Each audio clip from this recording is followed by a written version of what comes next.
হযরতুল আল্লামা মুফতি মনির হোসেন কাসেমি দাওয়াত বারাকাতুহু। السلام عليكم ورحمة الله وبركاته. نحمده ونصلي على رسوله الكريم. أما بعد، هو الذي أرسل رسوله بالهدى ودين الحق ليظهره على الدين كله ولو كره المشركون. মুআজ্জাজ মুহতারাম উলামায়ে কেরাম এবং আমার সামনে উপস্থিত অত্র এলাকার মান্যগণ্য মুরব্বিয়ানে কেরাম ও তৌহিদি জনতা, আল্লাহ রাব্বুল আলামিন রাসূল আকদাস সাল্লাল্লাহু আলাইহি ওয়াসাল্লামকে দুনিয়াতে পাঠিয়েছেন। তার প্রধানতম দায়িত্ব হলো লিউযহিরাহু আলা দ্বীনি কুল্লি, কোরআনের আহকাম এবং হেদায়েতের বাণী মানুষের কাছে পৌঁছে দিয়ে মানুষকে সেই চরিত্রবান করে সকল তন্ত্র মন্ত্রের উপরে কোরআনের আহকামকে বিজয়ী করা, ঠিক কিনা?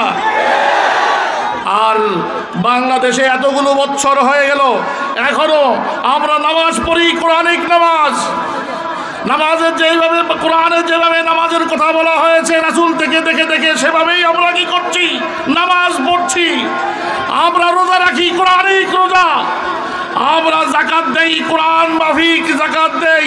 হজ করি, রাসূল বলেন খুযু মিন আন্নী মানাসিকাকুম, আমাকে দেখে দেখে তোমরা হজ শিখো, উমরা শিখো। সব কিছুই আমরা কোরআন মাফিক করি। শুধুমাত্র দুর্নীতির বিরুদ্ধে যখন কোনো বিচারের কথা বলা হয়, চুরির বিরুদ্ধে যখন কথা বলা হয়, আর তখনই কোরআনের আহকাম বাস্তবায়ন করতে এবং তার প্রয়োজনীয়তা বুঝতে গরিবী বিদায় কোরআনকে আমরা এই দেশে এখনো বাস্তবায়ন করতে পারি নাই, ঠিক কিনা? আগামী দিনে মাওলানা মামুনুল হক দামাত বারাকাতুহুম আমাদের সামনে থাকবেন।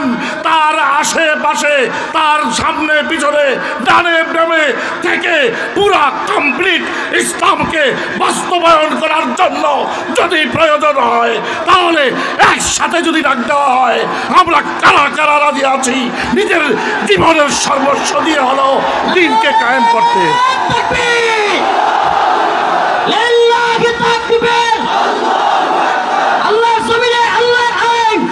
আগামী দিনে আমাদের নেতা, দায়িত্বহীন কণ্ঠে বলতে চাচ্ছি, আমাদের নেতা মাওলানা মামুনুল হক, তার পাশে থাকবে যদি সাখাওয়াত হোসেন রাজি, জুনায়েদ আল হাবিব আর ইসলামাবাদীদের মতো মানুষ, তখন বুঝবেন এটাই সঠিক প্ল্যাটফর্ম।